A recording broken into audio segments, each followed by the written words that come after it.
Bismillahirrahmanirrahim. Assalamualaikum. I am Hafiz Muhammad Weskarni and you are watching my YouTube channel that is Free Learning for All Exams. So it is our 11th video for the post of lecturer education, teaching lessons policy test and the all other test of education. So अब हम psychology को start करने जा रहे हैं. इससे पहले हमारे 10 जो लेक्चर्स हैं वो फिलॉसफी और एजुकेशनल फिलॉसफी के ऊपर हो चुके हैं, और वो स्टूडेंट जो स्पोर्ट्स के अंदर इनरोल होना चाहते हैं वो मेरे व्हाट्सएप जो नंबर स्क्रीन के ऊपर दिया गया है उसके ऊपर कांटेक्ट कर सकते हैं और कोर्स के अंदर इनरोल हो सकते हैं. तो चलिए जी आज की क्लास की तरफ चलते हैं. और आज की क्लास है साइकोलॉजी. तो साइकोलॉजी को पढ़ने से पहले हम थोड़े से मिसकंसेप्शंस क्लियर कर लें, क्योंकि हमारे मुआशरे के अंदर when we are talking about the psychology तो हमारे दिमाग में एक पागल डॉक्टर का तस्वुर आ जाता है, और हमारे दिमाग में ये होता है कि जो बंदा दिमागी तौर पे सही नहीं है या पागल है वो साइकोलॉजिस्ट के पास जाता है. तो इस तरह के कुछ मिसकंसेप्शंस हैं अबाउट साइकोलॉजी. तो सबसे पहले उनको क्लियर कर लेते हैं ताकि हमें एग्जैक्टली पता हो what does it mean by psychology. The first one is anybody who has studied psychology can read people's personality or as well as mind. काफी लोग होते हैं, आपको अपने मुआशरे में ऐसे सुनने को मिले होंगे जो कहते हैं कि जी हम लोगों का दिमाग पढ़ लेते हैं. ठीक है, जो बात कर रहा है हमें पहले से ही पता चल जाता है कि अगले ने बोलना क्या है. तो अगर ऐसा कोई साइकोलॉजी को समझता है तो वो बिल्कुल ही गलत समझता है, क्योंकि साइकोलॉजी ऐसी किसी चीज को सपोर्ट नहीं करती. साइकोलॉजी पढ़ने वाला शख्स कभी भी किसी का दिमाग नहीं पढ़ सकता. ठीक है, बिना किसी साइंटिफिक मेथड को यूज किए वो भी कुछ चीजों के बारे में उसको अंदाजा हो सकता है. ऐसा नहीं है कि एक साइकोलॉजिस्ट किसी के साथ बात कर रहा है और उसको एकदम सारी चीजें पता चल जाएंगी. ये हमारे मुआशरे के अंदर जो है एक मिसकंसेप्शन पाया जाता है जब भी हम साइकोलॉजी की बात करते हैं या साइकोलॉजिस्ट की बात करते हैं. अच्छा जी, psychology can predict fate and destiny. मतलब साइकोलॉजी आपका यकीन और आपका जो मुस्तकबिल है उसके बारे में कैसे बता सकता है. जैसे लोग बोलते हैं ना मुझे साइकोलॉजी पढ़ी हुई है और मुझे सारा कुछ पता चल जाता है कि क्या होने वाला है लोगों के बिहेवियर से या उस तरह की जिस तरह की उनकी आदतें हैं. तो भाई ऐसा बिल्कुल नहीं है. साइकोलॉजी का मतलब ये बिल्कुल नहीं है कि आप जो है किसी का भी फ्यूचर बताने लग जाएं कि जी आने वाले वक्त में आपके साथ ये हो सकता है या ये नहीं हो सकता. तो ये एक दूसरा मिसकंसेप्शन है. तीसरा और most important misconception, psychologist are doctors. ठीक है, कि साइकोलॉजिस्ट क्या होते हैं जी, डॉक्टर होते हैं. ऐसा बिल्कुल नहीं है. ठीक है, साइकोलॉजिस्ट कोई डॉक्टर नहीं होते, वो मेडिसिन्स लिख के नहीं देते, वो आपको ट्रीटमेंट्स देते हैं और उनका एक अपना पूरा मेथड होता है जो आज के लेक्चर में हम देखेंगे और आने वाले लेक्चर्स में भी आपको ये सारी चीजों का समझ आएगा. साइकोलॉजिस्ट डॉक्टर नहीं होता, वो आपको दवाइयां लिख के नहीं देता. ये आपने थोड़ा सा अपने माइंड में बिठाना है, क्योंकि काफी लोग साइकोलॉजिस्ट को भी डॉक्टर्स कहते हैं, जो कि एक और बहुत बड़ा मिसकंसेप्शन है. आगे चलते हैं जी. चौथा जो बहुत मेजर मिसकंसेप्शन है हमारी सोसाइटी के अंदर कि जी psychologist give medication but psychiatrist gives जो है मेडिकेशन. ठीक है जी. अब यहाँ पे ये क्या है, एजुकेशन की जगह पे मेडिकेशन आना है. ठीक है, लोग समझते हैं कि जो साइकोलॉजिस्ट है वो क्या करता है, मेडिकेशन देता है, बट ऐसा नहीं है. जो साइकेट्रिस्ट है वो मेडिकेशन देता है. ये आपको चार जो बहुत बड़े मिसकंसेप्शंस हैं इनके बारे में पता होना चाहिए कि साइकोलॉजी ये तो बिल्कुल नहीं है. तो चलिए अब देखते हैं कि जी साइकोलॉजी फिर है क्या अगर ये नहीं है, क्योंकि हमारे दिमाग के अंदर साइकोलॉजी को लेके ये वाली चीजें उभरती हैं और हम समझते हैं कि साइकोलॉजी जो है वो ऐसा डॉक्टर है जो दिमाग पढ़ता है, जिसको पर्सनैलिटी का पता चल जाता है, जो आने वाले वक्त के बारे में हमें बता सकता है. तो होपफुली यहां तक आपको क्लियर हो चुका होगा. अब हम देखते हैं कि साइकोलॉजी होती क्या है. तो psychology is the scientific study पहली बात ये है, ये क्या है, साइंटिफिक स्टडी। साइंटिफिक स्टडी के अंदर क्या होता है, साइंटिफिक मेथड होता है, ठीक है। साइंटिफिक मेथड को यहाँ पे यूज किया जाता है। जबकि रिसर्च होती है, रिसर्चर होता है, रिसर्चर पूरे साइंटिफिक जो स्टेप्स हैं, मेथड्स हैं, उनको फॉलो करता है, उसके रिजल्ट में जो चीज मिलती है उसको एक्सेप्ट किया जाता है। तो साइकोलॉजी भी क्या है, एक साइंटिफिक स्टडी है। Second one, scientific study of what, human behaviour and mental process. अगर इंसान का कोई बिहेवियर है, कोई बच्चा स्कूल के अंदर शरारती है, तो वो क्यों है, ठीक है, उसकी क्या पीछे वजूहात हो सकते हैं। अगर एक बच्चा की पर्सनैलिटी के अंदर या माइंड उसका काम नहीं कर रहा, काफी दफा हमारी क्लास में क्या होता है कि जी कुछ बच्चे बहुत होशियार होते हैं और कुछ बच्चे होशियार नहीं होते, तो इसका मतलब क्या है, इसका मतलब ये है कि एक इंसान की होती है फिजिकल एज, मतलब बॉडी की एज जिसे हम कह सकते हैं, और एक होती है मेंटल एज जिसे हम आईक्यू कहते हैं। तो काफी दफा होता क्या है कि इंसान की बॉडी तो ग्रोथ कर जाती है पर उसका माइंड ग्रोथ नहीं करता, उसके अंदर वो प्रोसेसेस नहीं हो रहे होते जो वक्त के साथ होने चाहिए। फिर जो साइकोलॉजिस्ट है उसको स्टडी करता है और उसके साथ डील करता है। थर्ड वन, ह्यूमन और एनिमल, ह्यूमन और एनिमल बिहेवियर, ठीक है। ह्यूमन और एनिमल बिहेवियर के ऊपर जो है काम किया जाता है साइकोलॉजी के अंदर, ठीक है। अगर स्टार्टिंग की बात करें, जैसे कि अभी हम स्कूल ऑफ थॉट्स भी पढ़ेंगे, साइकोलॉजी के सारे वन बाय वन कवर करेंगे। तो सबसे पहले तो आप ये देख लें, जब साइकोलॉजी स्टार्ट हुई थी तो जानवरों से स्टार्ट हुई थी, ये आपके दिमाग में होना चाहिए। जो साइकोलॉजिस्ट थे जिन्होंने स्टार्टिंग की थी, बिल्कुल ठीक है, तो उन्होंने जो है जानवरों के ऊपर एक्सपेरिमेंट किए थे, और जानवरों के ऊपर एक्सपेरिमेंट करने के बाद फिर जो है जो साइकोलॉजी थी वो आहिस्ता आहिस्ता डेवलप होना शुरू की। फिर इसकी एप्लीकेशन ह्यूमन बीइंग के ऊपर भी अप्लाई की गई। तो आपके माइंड में होना चाहिए। अब सबसे पहले आपके दिमाग में ये सवाल आ रहा होगा, व्हाट इज बिहेवियर, आखिर बिहेवियर होता क्या है, बिहेवियर किसे कहते हैं, how we can identify, how we can describe the behaviour. तो behaviour is apparent action and the things that a person does. जो बिहेवियर है वो एक क्या है, एक्शन है या एक चीज है जो इंसान करता है। मिसाल के तौर पर इसकी मैं एग्जांपल देता हूं आपको। टीचर ने सवाल पूछा क्लास के अंदर स्टूडेंट से कि बेटा आज नाश्ता कौन करके आया है। तो बिहेवियर की बात है, कुछ स्टूडेंट ने हाथ उठाया, कुछ स्टूडेंट्स ने एकदम बोलना शुरू कर दिया, सर मैंने किया है, सर मैंने आज अंडा भी खाया, पराठा भी खाया। तो अब ये क्या है, दोनों बिहेवियर है। अब यहाँ एक है जिसने सिर्फ हाथ उठाया, अब उसको हम कहेंगे ये क्या है, ये मोरली बिल्कुल एक्सेप्टेबल है। बट जो बच्चा एकदम बोलना शुरू कर दिया कि हमने ये भी खाया, ये भी खाया, आज ये हुआ, आज ये हुआ, वो बोलेंगे बेटा मैंने आपसे तो ये पूछा ही नहीं। तो ये क्या है, ये बिहेवियर है दोनों का, ठीक है। एक ही सेम क्लास में एक ही क्वेश्चन था पर बिहेवियर दोनों का अलग अलग था। अच्छा, एक और एग्जाम्पल देखते हैं। एक बच्चे को पेंटिंग के अंदर बहुत शौक है, तो और दूसरे बच्चे को पेंटिंग के अंदर नहीं बल्कि गेम्स के अंदर बहुत शौक है।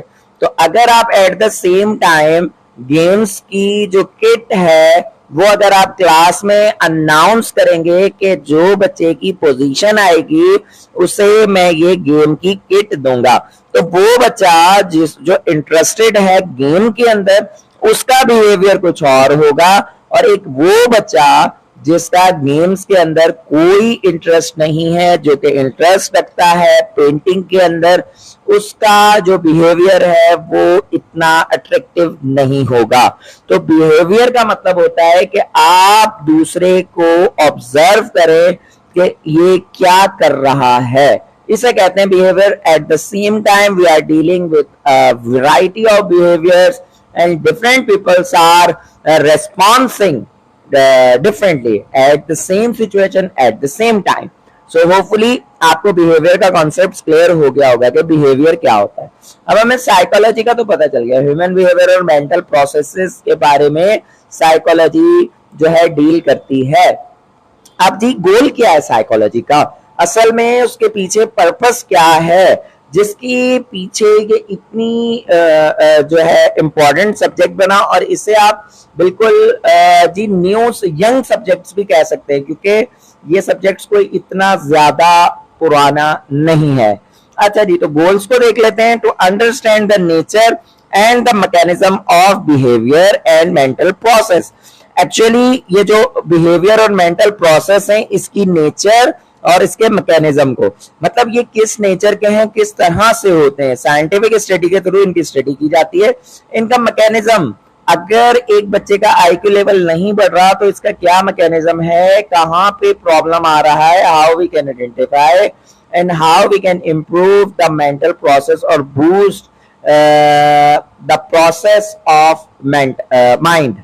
ठीक है, तो इंसान के दिमाग के अंदर कोई भी अगर चीज आ जाती है, रुक जाती है, तो जो साइकोलॉजिस्ट है वो इस चीज को, उन्होंने मैकेनिज्म को स्टडी किया हुआ होता है। लेट्स सपोज उनको पता है बच्चे का दिमाग किस तरह ग्रोथ करता है, मेंटल पावर्स क्या होती हैं, तो उनको उनकी सारे इन्स और आउट्स का पता होता है। तो फिर जब भी इस तरह का कोई केस आता है तो वो उसके थ्रू उसको स्टडी करते हैं और उनको सारे मसलों के हल मिल जाते हैं। और ये दूसरा goal, to develop an understanding and the relationship.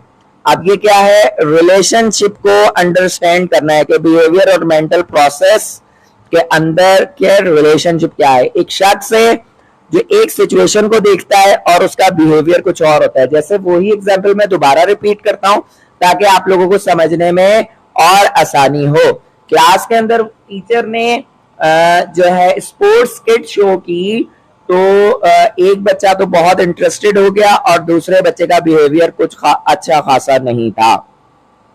क्यों नहीं था, इसके पीछे अगर हम देखने के पीछे जाएं और इसका स्टडी किया जाए तो हम मेंटल प्रोसेस के ऊपर पहुंच जाएंगे कि जो एक शख्स का मेंटल प्रोसेस था, वो मेंटल प्रोसेस के अंदर ये था कि उसका माइंड क्यों उस तरह का काम नहीं कर रहा, क्योंकि वो इंटरेस्टेड नहीं है तो उसका माइंड उस तरह काम नहीं कर रहा। और उसका बिहेवियर पता चल रहा है कि इसका बिहेवियर इस तरह का क्यों, क्योंकि ये इंटरेस्टेड नहीं है और ये मेंटल लेवल, उसकी सोच वहां पे नहीं जा रही, क्योंकि वो इंटरेस्ट नहीं है तो उसका जो माइंड है उस तरह का काम नहीं कर रहा।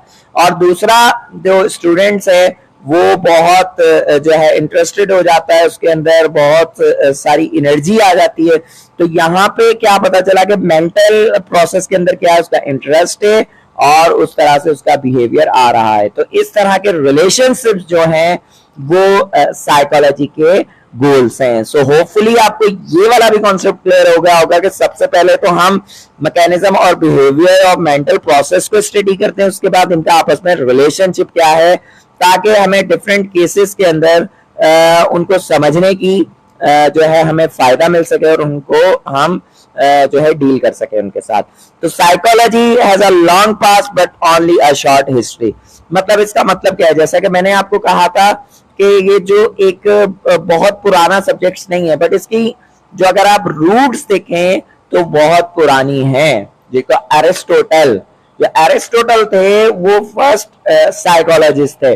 अब एरिस्टोटल जो हमने पढ़े हैं अपनी फिलॉसफीज के अंदर, तो आपके दिमाग में आ रहा होगा सबसे पहले सॉक्रेटिस, ठीक है, सॉक्रेटिस थे, सॉक्रेटिस के बाद प्लेटो, प्लेटो के बाद एरिस्टोटल। तो जरा सा पीछे से रिपीट भी कर लेते हैं। जो प्लेटो थे वो किस चीज के फाउंडर थे, वो आइडियलिज्म के थे, और जो हमारे पास एरिस्टोटल थे वो रियलिज्म के कौन थे, फाउंडर थे। तो उन्होंने उनको, वो फर्स्ट साइकोलॉजिस्ट थे, उनको समझा जाता है, ठीक है। ये अगर एग्जाम के अंदर सवाल आ जाए तो आपने कोई दूसरा नाम नहीं करना, आपके जो फर्स्ट साइकोलॉजिस्ट हैं वो एरिस्टोटल हैं। ये बहुत इंपॉर्टेंट चीज है जो आपने याद रखनी है, ठीक है जी। बट इसकी जो हिस्ट्री है वो बहुत शॉर्ट है, मतलब कि जो जब से इसकी डेवलपमेंट स्टार्ट हुई है वो बहुत कम है। अब हमारे पास आज का दौर है 2023, जिस टाइम पे मैं ये वीडियो रिकॉर्ड कर रहा हूँ, ठीक है। अब आप पता नहीं है किस साल सुन रहे हैं, तो आप उस हिसाब से अपना जो है मतलब जो वक्त गुजर चुका है वो आप देख सकते हैं। और ये स्टार्टिंग हुई है, किस बंदे ने स्टार्टिंग की है, विल्हेम वुड ने, ठीक है। Set the foundation of modern psychology in 1879, ठीक है। इनको फादर ऑफ प्रैक्टिकल साइकोलॉजी भी कहा जाता है। ठीक है, कब से स्टार्ट हुई है? 1879 से। 1879 से लेके अगर आप यहाँ देखें तो तकरीबन 1 सेंचुरी गुजरी है। ठीक है, 150 साल जो है बड़ी मुश्किल से हुए हैं इस जो है सब्जेक्ट को। और अगर इसके अलावा आप दूसरे सब्जेक्ट देख लें तो आपको, जैसे आप खुद एजुकेशन ही देख लें तो एजुकेशन कितनी पुरानी है। ठीक है, सोक्रेटिस से चलती हुई आ रही है। तो होपफुली आपको साइकोलॉजी की काफी सारी चीजों का पता चल चुका होगा।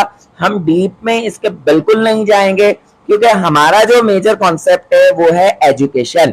तो एजुकेशन के लिहाज से जो चीजें इंपॉर्टेंट हैं वो मैं कवर करता जा रहा हूं। इसके अलावा अगर आपको ज्यादा इंटरेस्टेड है साइकोलॉजी के अंदर तो आप इसकी बुक्स पढ़ सकते हैं, डिफरेंट बुक्स हैं, आप वो बुक्स पढ़ें, आपको बहुत मजा आएगा। पर्सनली मैंने खुद साइकोलॉजी की बहुत सारी बुक्स पढ़ी हैं तो बहुत मजा आता है, बड़ा इंटरेस्टिंग सा सब्जेक्ट है। But we are dealing with education so we can limit our जो भी है आवर लाइन्स। तो जी सबसे पहले इसके स्कूल ऑफ थॉट्स है। स्कूल का मतलब क्या होता है? जैसा कि हमने पहले भी पढ़ा था पिछले लेक्चर्स में, मैंने आपको बताया था कि स्कूल ऑफ थॉट का मतलब क्या होता है।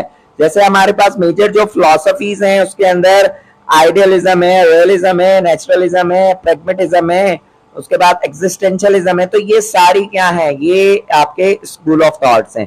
अब अगर सोक्रेटिस और प्लेटो, सॉक्रेटिस और प्लेटो ये दोनों किस स्कूल ऑफ थॉट से हैं? स्कूल ऑफ थॉट का मतलब होता है कि आपकी थिंकिंग, आपके आइडियाज, आपकी फिलॉसफी जो है वो सेम है। ठीक है, आप भी उसी तरह सोचते हैं, बट जो दूसरा सोशियोलॉजिस्ट है वो जो है उसी सेम चीज को थोड़ा सा अलग पॉइंट ऑफ व्यू के हिसाब से समझता है, पर आप दोनों का बेस सेम है, आप एक ही स्कूल ऑफ थॉट को मानने वाले हैं। तो स्कूल ऑफ थॉट का मतलब होता है same understanding in the mind और सेम अंडरस्टैंडिंग ऑफ एनी, आप ऐसा कह सकते हैं बिलीव्स आपके सेम होने चाहिए। तो ये एक बेसिक सी डेफिनेशन है स्कूल ऑफ थॉट की। अब हम वन बाय वन करके स्कूल ऑफ थॉट्स पढ़ते हैं। आज सिर्फ ये इंट्रोडक्शन है, नेक्स्ट लेक्चर्स के अंदर हम वन बाय वन इन सारे स्कूल ऑफ थॉट्स को स्टडी करेंगे। तो नंबर 1 है स्ट्रक्चरलिज्म। स्ट्रक्चरलिज्म किस चीज की बात करता है? स्ट्रक्चरलिज्म बात करता है स्ट्रक्चर की। जो हमारा माइंड है, माइंड का स्ट्रक्चर क्या है, उस हिसाब से जो है साइकोलॉजी डील करती है कि स्ट्रक्चर जो है माइंड का वो इंपॉर्टेंट है बजाय उसकी किसी और चीज के। तो स्ट्रक्चर के ऊपर फोकस करने वाले लोग जो हैं उन्हें कहा जाता है स्ट्रक्चरलिज्म के फॉलोअर्स। और इसके फाउंडर है विलियम वुड। अब ये विल्हेम एक्सेल में, ठीक है, ये विल्हेम वुड थे। विल्हेम ने ये स्टार्टिंग की थी प्रैक्टिकल साइकोलॉजी की, और जो पहला स्कूल ऑफ थॉट है, ओल्डेस्ट स्कूल ऑफ थॉट है, वो है स्ट्रक्चरलिज्म। ठीक है, उसके बाद फिर आए फंक्शनलिज्म में विलियम जेम्स। ये यूएसए के अंदर रहते थे और इन्हें फादर ऑफ यूएसए साइकोलॉजी भी कहा जाता है। ठीक है, तो ये आपने दोनों नाम जरा याद रखने। ये देखें लिखने में मुझसे भी थोड़ा सा आगे पीछे हो गया, असल में ये विल्हेम वुड थे और नीचे वाला विलियम जेम्स है। ठीक है जी, तो विलियम जेम्स ने फंक्शंस, अब उन्होंने तो जो स्ट्रक्चरलिस्ट थे उन्होंने स्ट्रक्चर की बात की। इन्होंने कहा नहीं भाई, स्ट्रक्चर से कुछ नहीं होता, हम देखते हैं जो हमारा ब्रेन है उसके कितने फंक्शंस हैं, तो कौन कौन से फंक्शन करता है। मैथमेटिकल अगर कोई हिसाब किताब हो तो हमारा कौन सा माइंड काम करता है, किस तरह वो काम करता है, मतलब माइंड का फंक्शन क्या है। तो विलियम जेम्स इस स्कूल ऑफ थॉट के फाउंडर हैं और इन्होंने बताया कि हम जो ह्यूमन बींग्स हैं उनका माइंड है वो किस तरह फंक्शन करता है डिफरेंट सिचुएशंस के अंदर। इस तरह इन्होंने बहुत सारे एक्सपेरिमेंट्स भी किए जो कि आने वाली वीडियोस के अंदर बहुत हम डिटेल के साथ देखेंगे, ताकि आपकी इस सब्जेक्ट्स के ऊपर अच्छी खासी ग्रिप हो जाए और एग्जाम के अंदर जब सवालात पूछे जाएं तो आप बहुत अच्छे तरीके से उनको डील करें और यही क्लासेस आपकी कामयाबी का बायस बने। तो आगे चलते हैं, थर्ड स्कूल ऑफ थॉट है हमारे पास बिहेवियरिज्म। तो बिहेवियरिज्म है क्या? बिहेवियरिज्म, अब यहां तक जो है, यहां तक जो साइकोलॉजी है उसकी बात हो रही है एनिमल्स के ऊपर, अभी तक ह्यूमन बीइंग नहीं आए। तो बिहेवियरिज्म के अंदर जो एक्सपेरिमेंट्स हुए थे बाद में इनकी एप्लीकेशन ह्यूमन बीइंग्स के ऊपर अप्लाई की गई। ठीक है, अब इस टाइम तक बिहेवियरिज्म तक जो है आप लोग जो है जानवर के ऊपर एक्सपेरिमेंट किया जाता था। जो इंसान है, इंसान को भी एज अ जो है एनिमल ट्रीट किया जाता था। आपको पता है डार्विन की थ्योरी, जो कि हम पिछली क्लासेस में भी काफी दफा पढ़ चुके हैं डार्विन को बहुत अच्छे तरीके से। ठीक है जी, तो ये वही जो है कि इंसान जो है वो इवॉल्व हुआ है, और किससे इवॉल्व हुआ है आपको पता है, वो कहते हैं कि जी जानवरों से। तो ऐसा कोई हमारा बिलीफ नहीं है, क्योंकि बीइंग एज अ मुस्लिम हमारी एक अपनी फिलॉसफी है। तो बिहेवियरिज्म के जो फादर थे, जिन्होंने बिहेवियरिज्म जो है स्टार्ट किया, वो है जेबी वॉटसन। ठीक है, बिहेवियरिज्म को बनाने वाले थे जेबी वॉटसन। जेबी वॉटसन ने बिहेवियरिज्म के ऊपर काम किया। फिर इसके अंदर और भी बहुत सारे लोग आए, जैसा कि पैवलोव है, उसके बाद स्किनर है। तो ये सारे क्या है, ये एक स्कूल ऑफ थॉट से बिलोंग करते हैं। उसके बाद आगे चलते हैं गेस्टाल्ट। गेस्टाल्ट जो साइकोलॉजी है, इसका एक अपना इम्पोर्टेंट जो है एक आप ऐसे कह सकते हैं एक वैल्यू है, एक जगह है पूरी साइकोलॉजी के अंदर। तो गेस्टाल्ट के जो फाउंडर हैं वो हैं मैक्स वेर्थिमर। ठीक है, मैक्स वेर्थिमर जो है फाउंडर है गेस्टाल्ट साइकोलॉजी के। उसके बाद है ह्यूमनिस्टिक साइकोलॉजी। ह्यूमनिस्टिक साइकोलॉजी या स्कूल ऑफ थॉट आप अगर आप इसे कहें, तो इसका मतलब क्या है, पहली दफा साइकोलॉजी के अंदर इंसान की जो नेचर है, इंसान की नेचर को गुड तस्वुर किया गया था। फ्री विल के ऊपर बात हुई थी इंसान की, कि इंसान के पास फ्री विल होती है, विल के हिसाब से इंसान अपनी पर्सनैलिटी चेंज कर सकता है। और पहली दफा बस इंसान की जो पर्सनैलिटी है उसको पॉजिटिव साइड के ऊपर देखा गया था। इसके फाउंडर अब्राहम मास्लो हैं, और उसके साथ इनके दूसरे जो एक्सपोनेंट हैं वो कार्ल रॉगर्स भी हैं। उसके बाद ये साइको एनालिसिस। साइको एनालिसिस बड़ी इंटरेस्टिंग है। सिगमंड फ्रॉइड ने इसको स्टार्ट किया था और बड़े कमाल के एक्सपेरिमेंट्स किए थे। उसके बाद है ट्रांसपर्सनल साइकोलॉजी। इनके फाउंडर हैं कार्ल जंग। तो ये हमारे पास मेजर स्कूल ऑफ थॉट्स हैं जो कि हमने पढ़े हैं। ये सिर्फ एक इंट्रोडक्टरी आज क्लास था, जिसमें आपको सिर्फ साइकोलॉजी के बारे में पता चल जाए कि हम साइकोलॉजी किस तरह पढ़ेंगे। ये पूरे हम स्कूल ऑफ थॉट्स को अपने नेक्स्ट लेक्चर्स के अंदर कवर करेंगे, और उसके साथ साथ डिफरेंट चीजों को भी स्टडी किया जाएगा। मतलब डिफरेंट जैसे हमारे पास साइकोलॉजिस्ट हैं, उनकी थ्योरीज जो हैं, जो एग्जाम के पॉइंट ऑफ व्यू से इंपॉर्टेंट है, उनको भी हम कवर करेंगे। तो as you know, in last हम लोग एक जो है टेस्ट कंडक्ट करते हैं, जिससे पता चलता है कि भाई आप लोगों ने इस वीडियो में से कितनी चीजें सीखी, आप लोगों के लिए ये वीडियो कितना फायदेमंद साबित हुई। तो चलिए चलते हैं अपने एमसीक्यूज की तरफ। 10 एमसीक्यूज हैं। आपको पता है, आपने अपने पेपर के ऊपर अपने राइट ऑप्शन चूज करने हैं। स्क्रीनशॉट लेके आप उसके ऊपर ही अपने राइट ऑप्शन सिलेक्ट कर सकते हैं, और उसके बाद वीडियो को आप फिर कंटिन्यू करके और दूसरे जो है एमसीक्यूज उनको सॉल्व करेंगे। तो पहला जो है स्क्रीन के ऊपर आ चुका है। पहले 5 जो है एमसीक्यूज, इनको आप वीडियो को पॉज कीजिए और अपने आंसर्स लिखिए। सो होपफुली आपने अपने आंसर्स लिख चुके होंगे। अब चलते हैं नेक्स्ट जो है हमारे एमसीक्यूज की तरफ, और नेक्स्ट एमसीक्यूज आपके स्क्रीन के ऊपर आ चुके हैं। अब आप इनके आंसर्स लिखिए। सो होपफुली आपने आंसर्स लिख लिए होंगे। अब चलते हैं आंसर्स की तरफ। अब आप अपने जो है आंसर्स चेक कीजिए कि कितने % आपके आंसर्स राइट आए हैं। आपके आंसर इस लेवल के ऊपर आके, अगर आप सारी पीछे वाली वीडियोस देख रहे हैं, तो ऑलमोस्ट 8 मार्क्स आने चाहिए। 8 मार्क्स ये आपका रिजल्ट एनी हाउ होना चाहिए। और अगर आपका रिजल्ट इससे कम आ रहा है तो आप इस वीडियो को दोबारा देखिए, क्योंकि इसी वीडियो के अंदर मैंने बहुत सारी बातें की हैं, उसके अंदर से ही मैंने एमसीक्यूज दिए थे। क्योंकि जो चीजें लिखी हुई होती हैं स्टूडेंट्स उनको तो आसानी से कैच कर लेते हैं। अब मैं जो वीडियोस के अंदर अपने लेक्चर्स में बात कर रहा था उससे भी मैंने एमसीक्यूज दिए थे। So hopefully you have learned a lot. And in last, thanks for watching. Like and subscribe my YouTube channel, that is free learning for all exams. And if you want to enroll in this course, you can contact me on my WhatsApp number. Inshallah Taala, we will meet with next video. Till that time, Khuda Hafiz.